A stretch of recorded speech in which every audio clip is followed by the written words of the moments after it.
welcome back to Access Anime. I'm Henshin Ikeda, and today I'll be doing the review and walkthrough of Sword Art Online Episode 15. It's about time, that's all I can really say, but let's dive right in.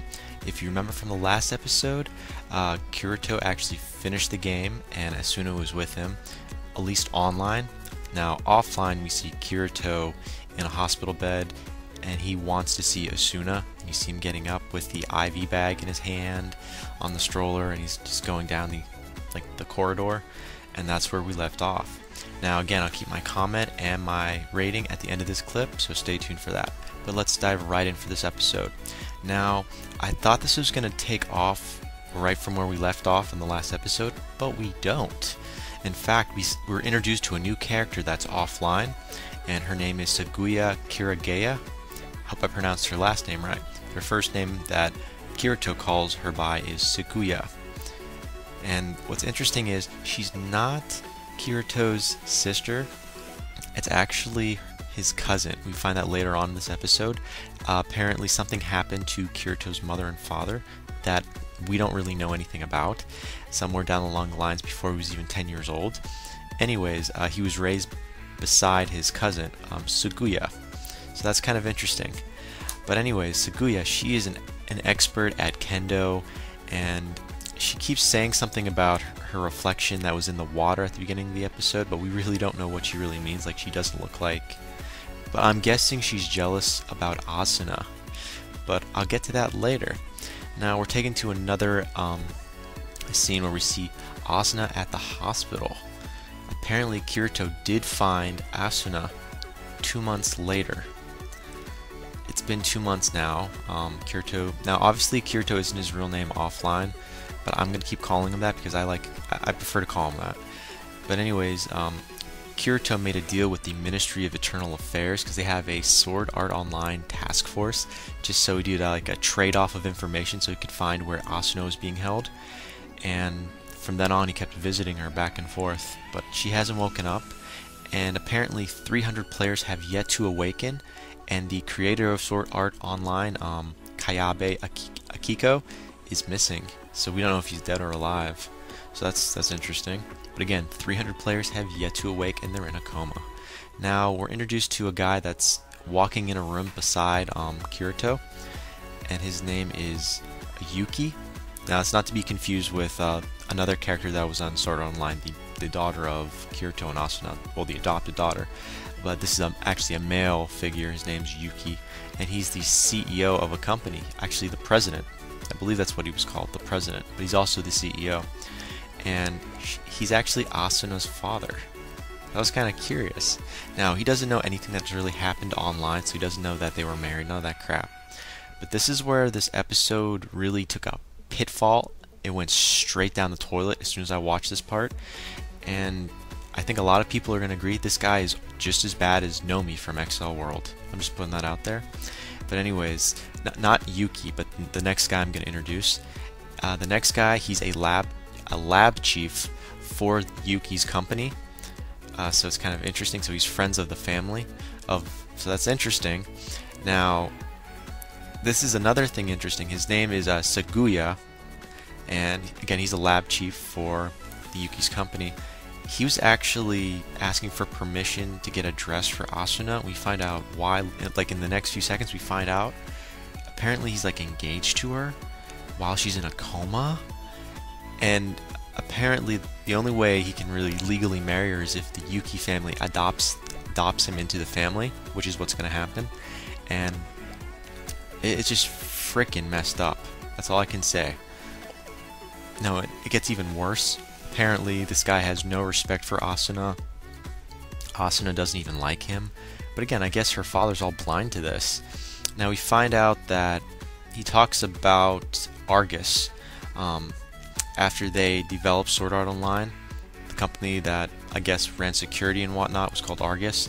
They went bankrupt, and I guess the maintenance for the Sword Art Online servers grew quite expensive, and now another company runs the maintenance for it, and it was entrusted to the electronics manufacturer LEC, L-E-C-T, and apparently the CEO is Asuna's father, Yuki. So that's kind of interesting. And again, this guy called Saguya works for electronics manufacturing, let go. And it gets even weirder. The life support systems that run to keep all these 300 people alive is run by him in general. So that's kind of interesting.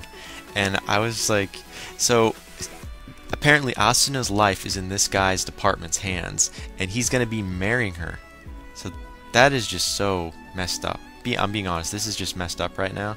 So not only does he want to marry into the family for God knows what reasons, now he's literally has Asuna in the palm of his hands, and she can't say yes, no, nothing.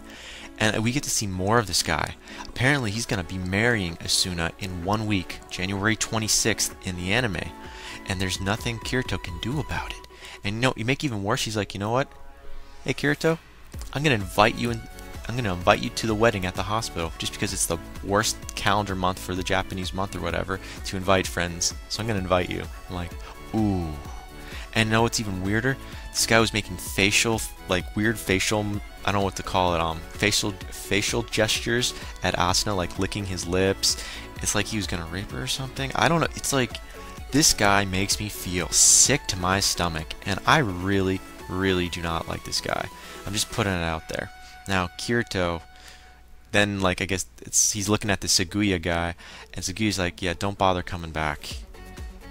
I was like, I can't believe Kirito never told Asuna's father that they were married in game.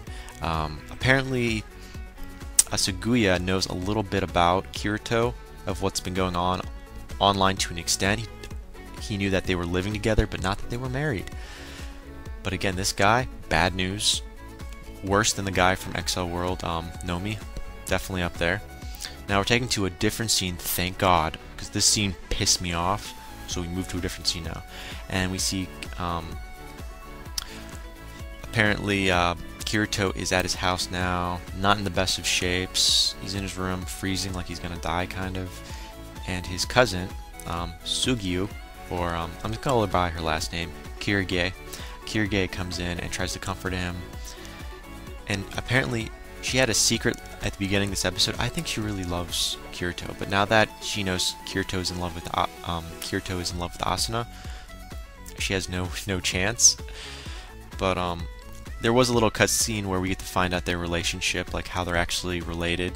Again, that's why I told you at the beginning of the episode, they're cousins, not brother and sister, so it's kind of weird. And she's actually a really nice, sister slash cousin.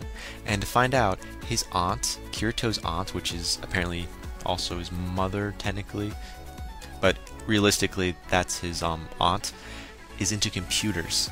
We don't know her background, but she mentioned she's into computers. And Kirito, even around age 10, he was building his own projects, like a game console or something. So we know Kirito. He's got a pretty good background in apparently maybe engineering or something, because he's really good with computers. And he was able to research around age 10 that these were his aunt and uncle, these weren't his real parents. So apparently Kirito, he's actually pretty smart. But again, I digress. Back to, we're in Kirito's room with his cousin, and she's trying to comfort him.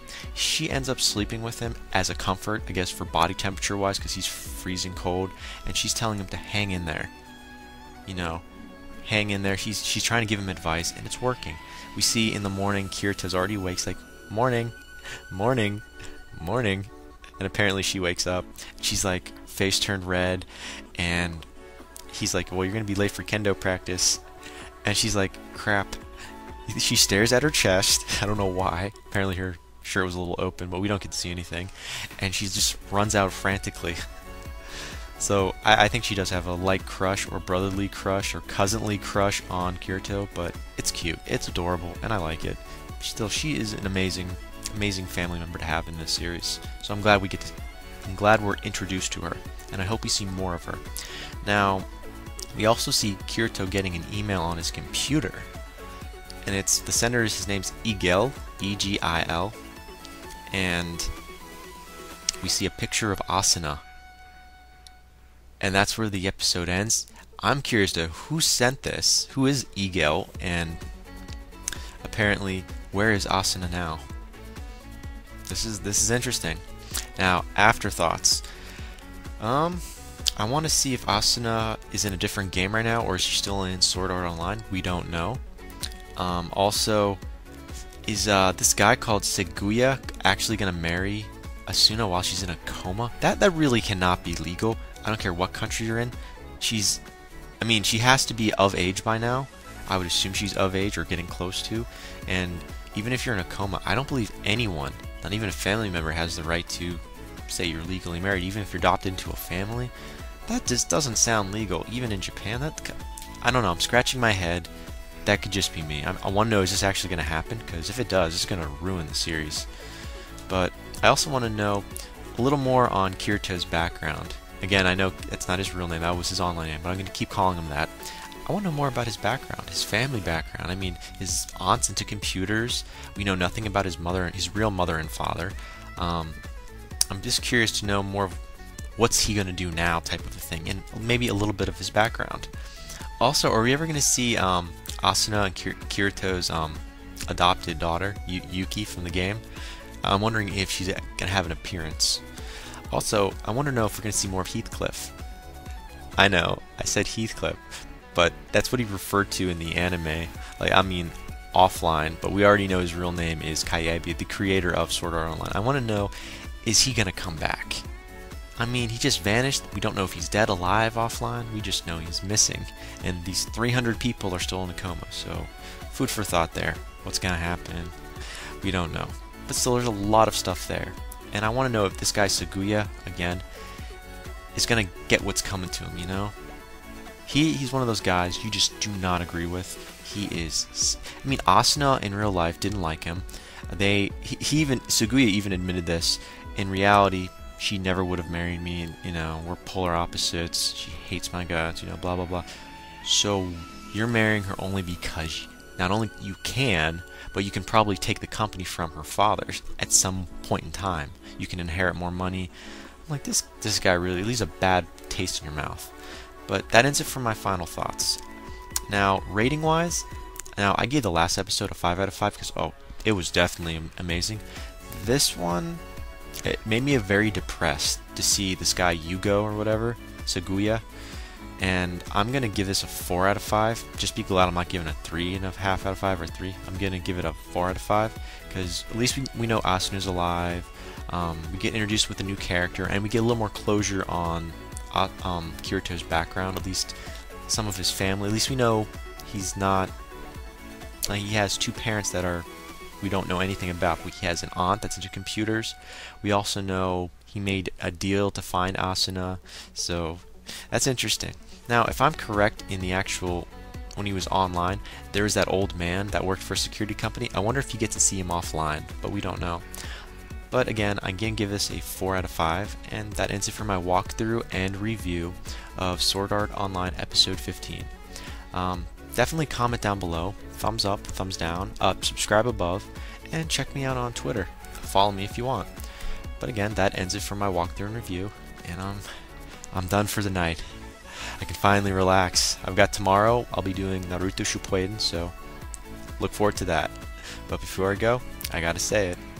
Can't stop the access, but you can watch the feed. I'll see you later, guys.